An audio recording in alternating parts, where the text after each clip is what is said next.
These problems are problems that have built up over decades, and there hasn't been a Congress that's been mature enough or a president that's been mature enough to take this head on. I could end the deficit in 5 minutes. You just pass a law that says that anytime there's a deficit of more than 3% of GDP, all sitting members of Congress are ineligible for re-election. Now you've got the incentives in the right place, right? The U.S. national debt just hit a staggering $35 trillion, with the Congressional Budget Office saying the U.S. will never be able to repay this debt back. This number is growing with each passing second, and that is why, according to legendary investor Warren Buffett, the U.S. is teetering on the point of no return. The most alarming part isn't necessarily even the size of the national debt. Instead, it is the trend. You don't have to be a brilliant investor like Buffett to realize this is a terrifying chart. At the current trajectory of the U.S. federal deficit, it is only a matter of time until the size of the U.S. debt becomes significantly larger than the size of the U.S. economy. This has Buffett worried that the U.S. is potentially headed for the dreaded debt spiral, where the growing debt results in higher and higher interest payments that increase that debt even larger. Add in the inevitable inflation that will arise, and eventually the country crumbles under the weight of its debt, a process that has happened to countries and societies throughout history.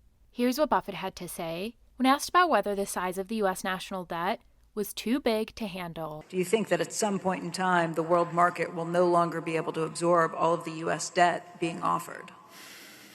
Well, I would say the answer, of course, I don't know, but my best speculation is that U.S. debt will be acceptable, but for a very long time, because there's not much alternative. But it won't be the quantity. The national debt was nothing to speak of, for a long, long time. And then, in any way, inflation would get let loose in a way that really threatened the whole world economic situation, and there really isn't any alternative to the dollar as a reserve currency. And you get a lot of people who will give you a lot of speeches on that, but that really is the answer. That I don't worry about the quantity. I worry about the fiscal deficit, but I'm not a worrier just generally. I mean, I think about it, and I don't sit and get up, work myself into a stew about it in the least, but I can't help thinking about it, and we've got a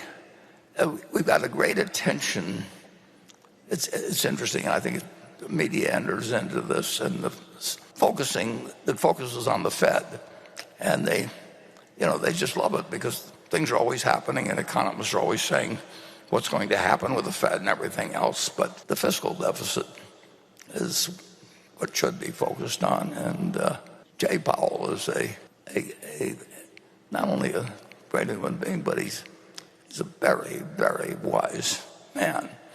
But he doesn't control fiscal policy, and every now and then he sends out a kind of a disguised plea for please pay attention to this, because that's where the trouble will be if we have it. To understand where the U.S. economy goes from here, we first have to understand the basics. The most recent data shows the U.S. national debt at over $35 trillion, a number that is growing literally by the second. So how does this even happen in the first place? Just like an individual, a country goes into debt when it spends more money than it takes in. To demonstrate this point, let me introduce you to John. Our friend John here is a productive member of society and otherwise a great guy. He just so happens to have one pretty big vice. John has a spending problem. You see, each month John makes $5,000 from his job after taxes. This is the revenue side.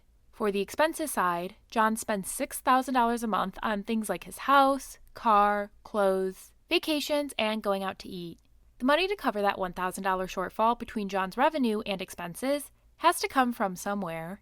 This is where debt enters the picture. John has to go into $1,000 of debt to make up for the fact that the money coming in during the month wasn't enough to cover the amount of money that was going out in expenses during that month. Now, when this happens during just 1 month, it obviously is not good, but it's also not the end of the world. Where things start to get really worrisome for John is when this happens month after month, year after year. That debt starts to stack up pretty quickly. And to make matters worse, John has to pay interest on that debt each month. Those interest payments increase his expenses, and the amount John has to borrow each month grows, causing the debt pile to climb even faster. Eventually, the debt becomes simply too big to bear, and John has to default on the debt. This same basic logic applies to a country, but with let's just say, much larger numbers. In 2023, the U.S. government took in $4.4 trillion in revenue. Here's the breakdown of those revenue sources. Roughly half came from individual income taxes. About 36% came from what are known as payroll taxes. These are additional taxes both employees and employers pay to fund programs like Social Security. Another 10% or so came from corporate income taxes. The remainder is a category referred to as other, made up of things like customs duties, excise taxes, and estate and gift taxes.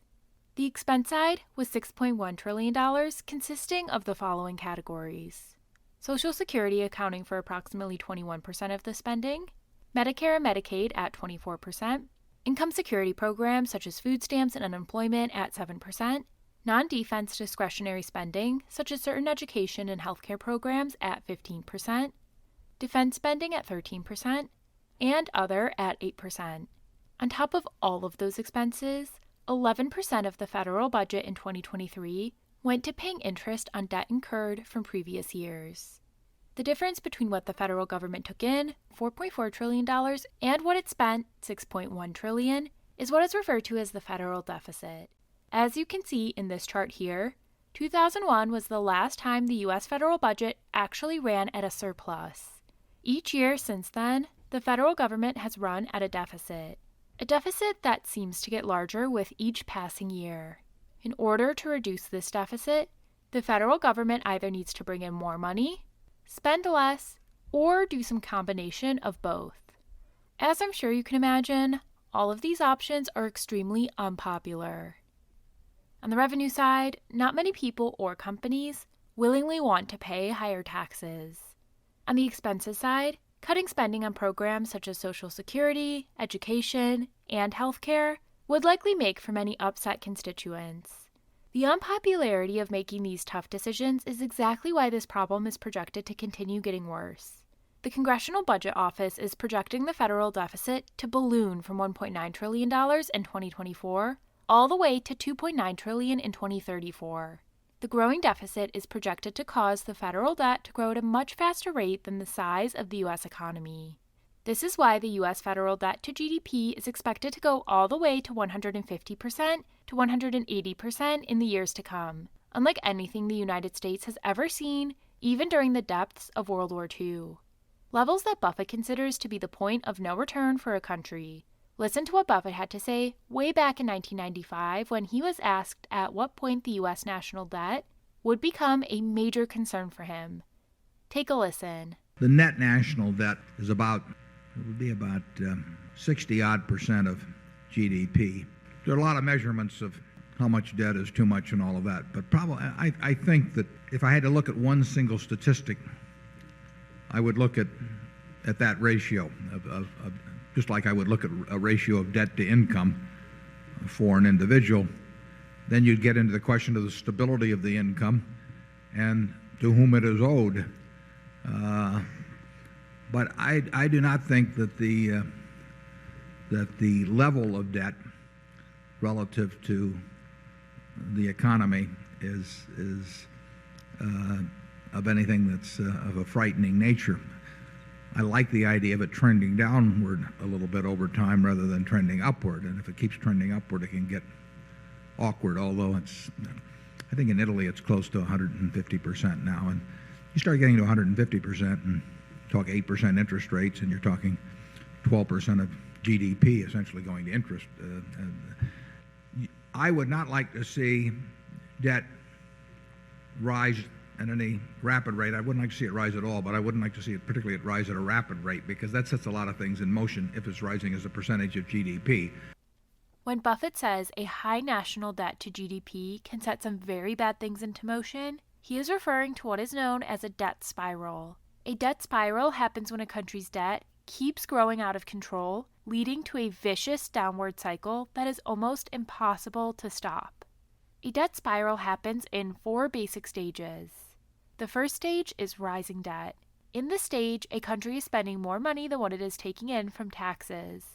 It starts gradually at first, but year after year, the debt pile gets larger and larger as spending continuously exceeds how much money the country brings in. Eventually, the debt becomes so large that interest payments just to stay current on the debt start to become a meaningful portion of the country's annual budget. This leads to the second stage of the debt spiral, higher interest payments. As the debt balance continues to increase, lenders may see the country as a higher risk and charge higher interest rates, making borrowing even more expensive. As of the making of this video, the U.S. government pays a 3.35% interest rate on its current debt balance. Assuming a $35 trillion debt balance, every 1% rise in interest rates results in an additional $350 billion the U.S. government would have to pay in interest. That $350 billion number is roughly 8% of all the money the U.S. government took in from taxes in 2023. Just a 2 or 3 percentage point rise in interest rates is all it takes for those higher interest payments to start to take a meaningful chunk out of the revenue a country collects. This leads us directly into the third stage of the debt spiral, more borrowing. To cover these higher interest payments and continue funding its operations, the country borrows even more, further adding to the total debt burden. Stage 4 is the cycle continues. This cycle repeats over and over, year after year, making it harder and harder for the country to pay off its debt. This leads to a high risk of economic instability or default. Eventually, something has to give. Think of a debt spiral like a person who keeps using credit cards to pay off their other credit cards. At some point, the burden simply becomes unmanageable. Ultimately, only time will tell how things ultimately play out for the United States. However, one thing is for certain.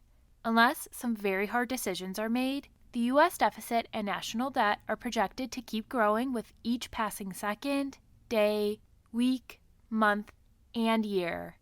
The question is, at what debt level is the point of no return officially reached?